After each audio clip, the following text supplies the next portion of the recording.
ልክ ከጠዋቱ 4:45 ደቂቃ ሲል አንድ አዛውንት ሰውዬ ቀስ እያለ በከተማው ወደሚገኝ እጅግ ቅንጡ የመኪና መሸጫ ወደሆነው ወደ ኢምፔሪያል ሞተርስ ማዝገም ጀመረ። ነጭ የኩርታ ፒጃማና ያረጀ ቦርሳ ትከሻው ላይ አንጠልጥሏል። በአይኖቹም ላይ እርጋታ ይነበባል። ከመኪና ማሳያዎቹ የመስታወት ግድግዳዎች ኋላ አዲስ የተመረቱ አብለጭላጭ መኪናዎች ለማሳያነት ተቀምጠዋል። ቢኤምደብሊው፣ ሆንዳ፣ ማርቼዲስ ሁሉም ከነዋጋቸው ተለጥፎባቸው ይታያሉ። ልክ ሽማግሌው ወደ ውስጥ እንደገባ ጠባቂው መንገዱን ዘጋበት። ሄ ባባ፣ እዚህ ምን እያደረጉ ነው? ሂዱና ውጭ መኪና ማቆሚያው ጋር ተቀመጡ። ደንበኞች ብቻ ናቸው ውስጥ መግባት የሚችሉት። አዛውንቱ በእርጋታ ፈገግ አሉና የኔ ልጅ፣ እኔም ደንበኛ ነኝ።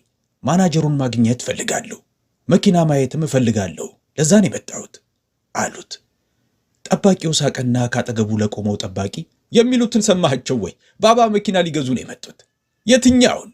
የብስክሌት ሞዴሏን ነዋ። ሁለቱም ሆዳቸውን እስኪያማቸው ድረስ በሳቅ ፈነዱ። ሽማግሌው ምንም አላሉም። የተለመደውን ተመሳሳይ ሰላማዊ ፈገግታቸውን እያሳዩ እንዲህ አሉ። የኔ ልጅ፣ ብትስቅም ወይም ብትናደድም ወደ ውስጥ ገባለሁ። በዚህ ጊዜ አንድ የቁጣ ድምፅ ከውስጥ በኩል መጣ። መግቢያ በሩ ላይ የሚሰማው የምን ጩኸት ነው? አለች። ክሪቲካ ሲንግ ነበረች። የመኪና ሽያጭ ክፍሉ ሲኒየር የሽያጭ ስራ አስፈጻሚ ናት። ሃይ ሂል ጫማና ጥቁር ሱፍ ለብሳለች። በእጇም ታብሌት ይዛለች። አዛውንቱን ከራስ ፀጉራቸው እስከ እግር ጣታቸው ድረስ ተመለከተቻቸውና ትንሽ የአሽሙር ፈገግታ አሳየቻቸው። ባባ፣ እዚህ ክፍል የሚሸጠው መኪና እንጂ ሻይ አይደለም። ወደ ተሳሳተ ቦታ ሳይመጡ አልቀሩም አለቻቸው። አዛውንቱ በትህትና መለሱላት። አይ የኔ ልጅ፣ ትክክለኛው ቦታ ነው የመጣሁት። እዚህ የሚሸጠውን በጣም ውዱን መኪና ማየት ፈልጋለሁ አሏት። ክሪቲካ ሳቋን መቆጣጠር አልቻለችም። እውነትዎትን ነው?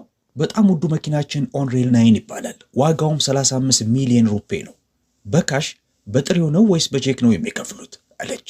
ሽማግሌው ስለ ክፍያው አትጨነቂ፣ መጀመሪያ መኪናውን ብቻ አሳየኝ። ክሪቲካ ወደ ባልደረባዋ ወደ ቪክራም ዞረችና እባክህን የመኪናውን ሽፋን አስወግደው፣ የቪአይፒ ደንበኛችን ማየት ይፈልጋሉ። ቪክራም የበለጠ እየሳቀ እመቤት፣ ይህ ቀልድ ነው? ይህ ሰውዬ ከእግር መንገድ ቀጥ ብሎ የመጣ ነው የሚመስለው። ክሪቲካም አዎ፣ ግን ትንሽ ጊዜ ብናሳልፍ በምን ችግር አለው? ሁለቱም እየሳቁ ወደ መኪናው ጋር ሄዱና ሽፋኑን ገለጡ። የመኪናው አካል ብሩህ ሆኖ አብረቀረቀ።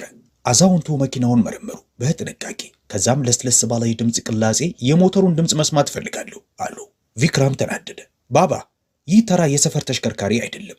ውስጡ ገብቶ መቀመጥ እንኳ አይፈቀድም። ማሳያ ነው አለ። ሽማግሌው ባለቤቱ ጋር ውሰዱኝ፣ እርሱ የሚለው ይገባዋል አሉ። ክሪቲካ በንዴት በሲቃ ተነፈሰች። ኦ አምላኬ! አሁን ደግሞ ባለቤቱን ማግኘት ፈለጉ። ወደ እንግዳ መቀበያው ሄደችና ስልኩን አነሳች። ጌታዬ፣ አንድ ሽማግሌ